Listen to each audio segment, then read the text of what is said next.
People often ask a question that sounds wonderfully ambitious and slightly insane.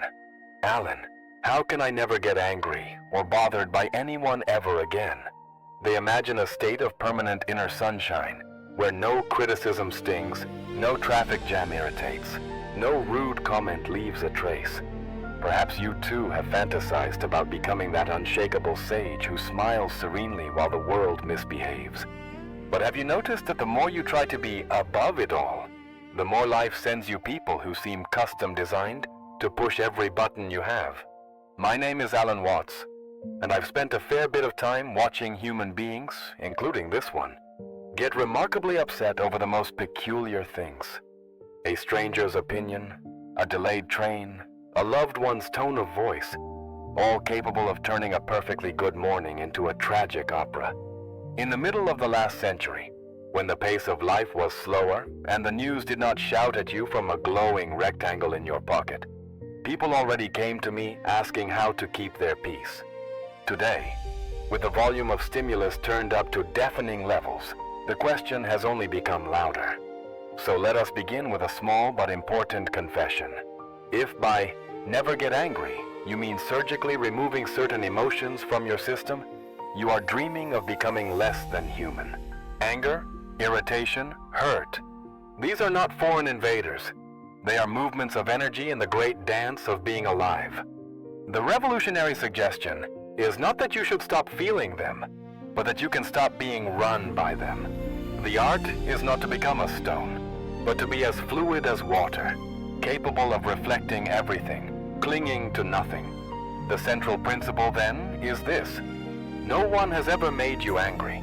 They have merely provided the occasion for anger to arise in you. That may sound outrageous, even insulting, when you are in the heat of it. What do you mean they didn't make me angry? Did you not hear what they said? But look closely.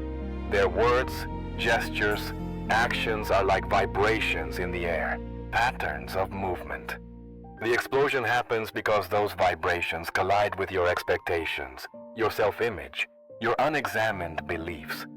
Anger is not injected into you from the outside. It is a spark that leaps from the meeting of two energies. What is happening, and what you believe should be happening. I did not discover this in a monastery. I discovered it in arguments, in traffic, in the uncomfortable mirror of my own family. There were moments when someone crossed me, and I flew into a rage, only to realize later that my fury far exceeded the offense. If a stranger made the same remark, I might shrug. But when it came from someone I identified with, a colleague, a friend, a lover, it pierced my armor. Why? Because they stepped on an image I was desperately clinging to. I am competent. I am lovable. I am right. Underneath the anger, there was always a frightened little actor protecting his role. There are three particularly destructive ways we attempt to deal with this uncomfortable energy of anger. The first is suppression. You grit your teeth, paste on a spiritual smile, and recite to yourself, I am above this. I must not be angry. You push the feeling down, disown it, pretend it is not there. The result is not peace, but pressure. What you repress does not vanish. It seeps out sideways as resentment, sarcasm, or sudden explosions over trivial things. The second is justification. Here you adroitly turn anger into a moral crusade. I am not angry, I am righteously indignant. You build elaborate arguments to prove that your reaction is not only reasonable, but virtuous. This allows the fire to burn indefinitely, because you are feeding it with fresh wood in the form of stories. What they did, what they meant, what this says about them. You become a full-time prosecutor in the courtroom of your own mind. The third is indulgence. You identify completely with the emotion and let it drive the car. You shout slam doors, send long messages, rehearse dramatic speeches. For a while it feels powerful, like finally unleashing a beast you've kept caged. But afterwards you are left with the wreckage, damaged relationships, shame, the realization that you have been a puppet jerked about by strings you do not understand. The secret, if you like that kind of word, is neither to suppress nor to glorify anger, but to see it as an impersonal wave rising and falling in awareness. You are not the wave. You are the ocean in which it appears. When this is more than an idea, when you actually taste it in the middle of a reaction, something remarkable happens. The same energy that once burned everything in its path can be felt, allowed, and transformed into clarity, boundary, even humor. You do not become a doormat. You become less hittable because there is simply less solid ego to hit. Let me make this less abstract by introducing you to David. He was in his late 30s, a project manager in a sleek office where people spoke fluent sarcasm and worshipped deadlines. On paper, he was doing well. In reality, he was a volcano waiting for any excuse to erupt. He came to see me after an incident at work that left him both horrified and secretly exhilarated. A junior colleague had made a mistake in a report. Nothing catastrophic, but enough to embarrass the team in front of a client. In the meeting that followed, David lost control. He raised his voice, insulted the colleague's competence, and made a scene that left the room stunned. "I watched myself do it," he said, as if from outside. Part of me was yelling. Another part was thinking, "You're going too far." But I couldn't stop. Afterwards, I apologized, but I could see it in their faces. I scared them. And the worst part is, in the moment, it felt good, powerful. Then I went home and felt like a monster. I asked him, "What exactly were you defending in that moment?" He frowned. "My team, the project, our reputation." "And beneath that?" I pressed. He was silent for a while. "I guess I was terrified of looking incompetent," he said at last. "I've worked so hard to be seen as reliable. When that report made us look sloppy, it felt like a personal attack, like they were dragging my name through the mud." "Ah," I said, "so your anger was your bodyguard, protecting the image of David the competent. Tell me, who would you be if that image were not so fragile?" He looked unconvinced. "Are you saying I should just let people mess up? There has to be accountability." "Certainly," I replied. "But accountability and rage are not the same. You can correct an error without annihilating a person.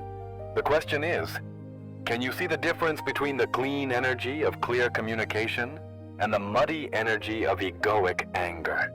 We explored the sensation of anger in his body, the tightening in his chest, the heat in his face, the narrowing of his vision. I suggested a practice. "For the next 30 days, I said, you may not be able to stop anger from arising, but you can experiment with what you do in the first 10 seconds. When you feel that familiar surge, silently say to yourself, 'This is anger happening. Not I am angry, but anger is happening.' Then, if possible, take one conscious breath before you speak. Just one. You're not yet being asked to be wise, only to be aware." He rolled his eyes. "One breath? That's your grand solution?" "Yes," I said, "because in that single breath, there is a tiny crack in the spell. The difference between total possession and the beginning of freedom is often just one conscious moment." 2 weeks later, he wrote that he had failed many times. But something was shifting. In one meeting, when a colleague interrupted him, he felt the familiar flare of heat and heard, as if on its own, the phrase, "Anger is happening." He still snapped, but less viciously. In another situation, he managed to take that one breath, and instead of attacking, he said, "Let's slow down and look at what actually went wrong." It sounds small, he wrote, but those moments felt different. I was still firm, but I didn't feel possessed. The anger was there, but it was like a wave I could surf instead of a wave that slammed me into the rocks. The transformation was not the disappearance of anger, but a new relationship to it. By meeting the limitation, his fear of incompetence, with awareness rather than denial, he began to unhook his identity from his reactions. The people around him noticed. They trusted him more, not less, because his authority no longer smelled of volatility. If David's anger was loud and public, the next story is quietly corrosive. Her name was Clara, a woman in her late 20s who rarely raised her voice, but lived in a constant state of being bothered. "I don't explode," she told me. "I just simmer. My roommate leaves dishes in the sink, and I write an angry novel in my head. A stranger blocks the sidewalk, and I silently curse them. My mother offers unsolicited advice, and I smile while imagining dramatic ways to disappear. By the end of the day, I'm exhausted, and no one around me even knows there was a war. I asked her, "What do all these people have in common in your mind?" "They're inconsiderate," she replied. "Selfish, oblivious." "And you?" I said. "Are what?" She shrugged. "The one who sees it, the one who cares." "Do you hear the implication?" I asked. "You are quietly casting yourself as the lone sane person in a world of fools. It's a flattering role, but a heavy one. No wonder you're tired." She looked offended. "So now it's my fault I get bothered?" "It's not about fault," I said. "It's about authorship. If you claim the role of the perpetually bothered one, life will gladly keep sending you material for your script. People will continue to act according to their conditioning, just as you do. The only question is whether you want to keep reading the same internal monologue about them." We spoke about the difference between noticing behavior and building a story around it. The roommate's dishes are an observable fact. She's selfish and doesn't respect me is a story. The stranger blocking the sidewalk is a fact. People are idiots is a story. The mother's advice is a fact. She thinks I'm incapable is a story. I gave her a practice that she initially found absurd. "For the next 30 days, I said, whenever you feel bothered, do 3 things. First, say internally, fact, then story. Name the raw fact. There are dishes in the sink. And then notice the story your mind adds. Second, see if you can imagine one alternative, non-insulting explanation. Maybe she had a rough day. Not to excuse, but to loosen the grip of your default narrative. Third, if action is needed, take a simple, clean action. Ask for what you want without adding a character assassination." She sighed. "That sounds like a lot of work." "Being bothered all day is also a lot of work," I replied. "You're simply used to that form of exertion." A month later, she admitted, somewhat sheepishly, that the exercise had changed the flavor of her days. The roommate was still messy, the sidewalk still crowded, her mother still opinionated. But Clara found that the inner novels grew shorter. "I still get annoyed," she said, "but now I can see the story machine turning on. Sometimes I even catch it and laugh. I feel lighter, less personally attacked by everything." What happened with Clara is crucial. She did not transcend humanity and become an angel. She simply learned to distinguish between life as it is and the extra suffering created by her commentary about it. This is the beginning of never being owned by annoyance, even if ripples of irritation still appear. So, when you ask how to never get angry or bothered by anyone, the answer is not to amputate your sensitivity. It is to refine your seeing. To recognize that every time you feel disturbed, life is presenting you with a mirror. The limitation you imagine out there is revealing a limitation in here. An expectation, a wound, a belief about how the world must behave for you to be okay. In this sense, so-called difficult people are secret allies on the path of awakening. The driver who cuts you off shows you how tightly you cling to the illusion of control.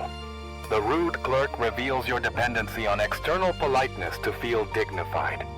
The loved one who presses your deepest buttons exposes the exact places where you still confuse being loved with being agreed with. Spiritually speaking, you could say that the whole universe is conspiring to show you where you are still identified with a small, vulnerable self. From the perspective of that self, being unbothered means building thicker walls. From the perspective of awareness, being unbothered means having fewer walls to hit. The insult passes through, like wind through the branches of a tree. The tree may sway, but it does not file a lawsuit against the wind. Now, before you imagine this as some remote, saintly achievement, consider that you already experienced something like it in certain areas. If a small child calls you a silly name, you may not take it personally. Why? Because you don't grant them the authority to define you. Their words are seen as passing weather. The same is possible to varying degrees with adults. The more you know who you are beyond your roles and reputations, the less power other people's storms have to uproot you. In our present age, with its endless opportunities to be outraged as strangers you will never meet, this art is more necessary than ever. You could spend your entire day being bothered by headlines, comments, and images flung at you from every glowing screen. Or you could treat each disturbance as a bell, ringing you back to the simple question, what story am I believing right now? And who would I be without it in this moment? What then can you actually do to cultivate this unbothered clarity in the midst of noisy, imperfect humans, including yourself? You begin very simply, right where you are most easily disturbed. There is no need to wait until you are sitting cross-legged on a mountaintop. The laboratory is the next interaction, the next annoyance, the next surge of heat in your chest. First, when you feel anger or irritation rising, do not rush to fix it or justify it. Just notice it. Say inwardly, in this moment anger is happening, or botheredness is happening. This tiny shift in language reminds you that the feeling is a movement in awareness, not the definition of who you are. You are the space in which the storm appears, not the storm itself. Second, bring your attention to the body. Feel the tightening in your jaw, the heat in your face, the clenching in your stomach. Don't label it good or bad. Let it be raw sensation. This is important because most of the suffering around anger comes not from the sensation itself, but from the story you attach to it. This should not be happening. I am failing. They are unforgivable. By staying with the physical energy, you interrupt the automatic jump into mental drama. Third, locate the story. Ask yourself, what must I be believing right now for this to hurt this much? Perhaps it is, people must respect me, or I can't make mistakes, or they should understand me without me asking. Name the belief as clearly as you can. Write it down later if you like. The more explicit you are, the less power it has to operate in the shadows. Fourth, question the belief with genuine curiosity. Is it actually true that people must behave this way for me to be at peace? Have I ever been peaceful in the presence of this kind of behavior? Do I know for certain what is happening inside them? You are not trying to gaslight yourself into submission. You are simply loosening the rigid link between their action and my suffering. Fifth, if action is required, act from clarity, not from the peak of the wave. This might mean setting a boundary, saying no, giving feedback, or walking away. Being unbothered does not mean putting up with abuse or nonsense. It means you respond instead of react. You might even say out loud, I need a moment to gather my thoughts before we talk about this, and then return to the conversation from a calmer place. Sixth, after the encounter, take a few minutes to reflect. Ask, what did this situation show me about my current limitations? Perhaps you see that a particular tone of voice triggers childhood memories, or that you are still very attached to being seen as competent, or that you habitually avoid direct communication. Treat this as valuable data, not as evidence of failure. Life has just handed you a free lesson in where you are still asleep.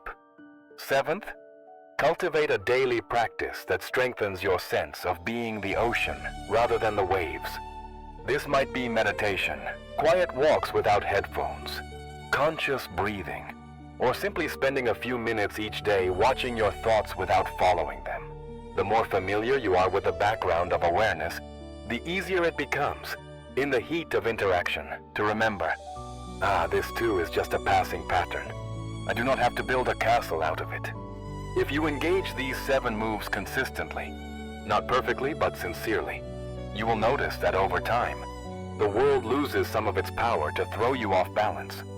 People will still behave as people do. They will forget, be clumsy, speak sharply, misunderstand. But your inner landscape will not be such a minefield. There will be more space between stimulus and response, more humor, more choice. In our age of constant provocation, this is not a luxury. It is a form of sanity. You could spend the rest of your life being yanked around by every passing mood and opinion, Or you could begin to see each disturbance as a bell of mindfulness, ringing you back to the simple fact that you are here, breathing, aware. No one can bother that. They can only stir the surface. And so, the invitation is not to become a saint with a permanently tranquil face, but to become intimate with your own inner weather. To know your storms so well that when they arrive, you can say, "Ah, old friend, there you are," instead of pretending they belong to someone else. In doing so, you step out of the role of victim and into the quiet dignity of authorship. Before you vanish into whatever comes next in your day, take a moment to look honestly at your own life. Who bothers you the most right now? Is it a colleague, a family member, a stranger on the internet, or perhaps some younger version of yourself whose voice still echoes in your head? If you feel moved, share that in the comments. Not as a list of villains, but as a way of saying, "This is where my practice really lives." You may find that others are wrestling with remarkably similar characters. If this conversation has nudged your perspective even a little, consider staying with us on this exploration. Subscribe to the channel and turn on the notification bell so you won't miss the next dive into the strange art of being human. If what you heard resonated with your experience, give this video a like and share it with someone who might be tired of feeling hijacked by every person and situation. As we come to a close, you'll see 2 other videos appearing on your screen. 2 different doorways into the same inquiry about limitation, awakening, and freedom. Choose whichever one calls to you, and let the experiment continue in your own life. Thank you for lending your ears, your attention, and your very real frustrations to this talk. May you discover, again and again, that nothing and no one can truly bother the space in which all of this is happening.